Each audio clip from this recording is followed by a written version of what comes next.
Welcome back to my channel. இன்னைக்கான video நம்ம என்ன பண்ண போறோம்னா ஒரு கிராக்கரோட அன்பாக்சிங் தான் பார்க்க போறோம். தீபாவளிக்கு வந்து நிறைய வெடி வாங்கி வெடிச்சுங்க. பட் ஆனால் ஒரு சில வெடியை திரும்பி வாங்கி வெடிக்கணும்னு ஆசையாக இருந்துச்சு. அப்படி ஒரு வெடி தான் வாங்கியிருந்தேன். இந்த வெடி தான் அது. இந்த வெடி வந்து பார்த்தீங்கன்னா ப்ரைஸ் கேட்டிங்கன்னா ஒரு டப்பா வந்து 150 ரூபாய்க்கு வாங்கியிருந்தாங்க. இது மேலே ஒரு ரோல் இருக்கும், கீழே ஒரு ரோல் இருக்கும். மேல் ரோலில் பார்த்தீங்கன்னா 5 வெடி, அதாவது 5 பாக்ஸ் இருக்கும். கீழ் ரோல் ஒரு 5 பாக்ஸ் இருக்கும். ஆக மொத்தம் 10 பாக்ஸ் இருக்குங்க. ஓகே, இந்த 10 பாக்ஸ்க்குள்ள அப்படி என்னதான் இருக்கு பார்க்கலாம் சொல்லிட்டு ஒன்று ஓப்பன் பண்ணி ஆரம்பிச்சா ஒரு இதுக்குள்ள ஓப்பன் பண்ணி பார்த்தீங்கன்னா உள்ள பார்த்தீங்கன்னா சின்ன சின்ன பீஸஸ் தான் இருக்கும். அந்த பீஸ் மொத்தத்துக்கே பார்த்தீங்கன்னா என்ன ஆரம்பிச்சிட்டு எத்தனை பீஸ்னு சொல்லி மொத்தம் 35 பீஸ் இருந்துச்சுங்க ஒவ்வொன்றும். ஆனால் என்ன ஒரு ஹைலைட் கேட்டிங்கன்னா இல்லை பாதிக்கு மேலே வெடிக்காது. அதான் ஏன் எனக்குன்னு தெரியல. உங்களுக்கு எதாவது தெரிஞ்சா மறக்காம கமெண்ட் பண்ணுங்க. அதுவும் மேலே மஞ்சள் கலராகவும் கீழே ஒயிட் கலராக இருக்கும். அந்த மஞ்சள் கலர் இருக்கிற கொளுத்து கீழே போனீங்கன்னா டமார்னு வெடிக்கும். நம்ம மேட்ச் பாக்ஸ் இருக்கு இல்லையா, எப்படி கொளுத்து போடணும் அதே கொளுத்து போடணும். ரொம்ப கேர்ஃபுல்லாக கொளுத்து போடணும், இல்லை கையில் வெடிச்சிடும். சம்டைம் கையில் கூட வெடிச்சிருது. நீங்கள் அதாவது 10 வருஷம் கீழே போனீங்கன்னா சார்னு புகை வந்துட்டே இருக்கும். அப்போ கொஞ்ச நேரத்தில் பிஜிலி வெடி சவுண்ட் இருக்கு இல்லையா, அது மாதிரி பயங்கரமாக சவுண்டு கேட்கும். இல்லை மொத்தத்துக்கே பார்த்தீங்கன்னா நம்மளுக்கு ஒரு 35 வெடி இருந்துச்சு.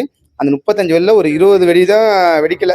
மீதி 15 வெடி தான் வெடிச்சிச்சு. அது ஒரு சில 10 வெடி தான் வெடிச்சிச்சு. சரி, இது வெடிக்கும், இது தண்ணியில் போட்டால் பயங்கரமாக வெடிக்கும்னு சொல்லி சொன்னாங்க.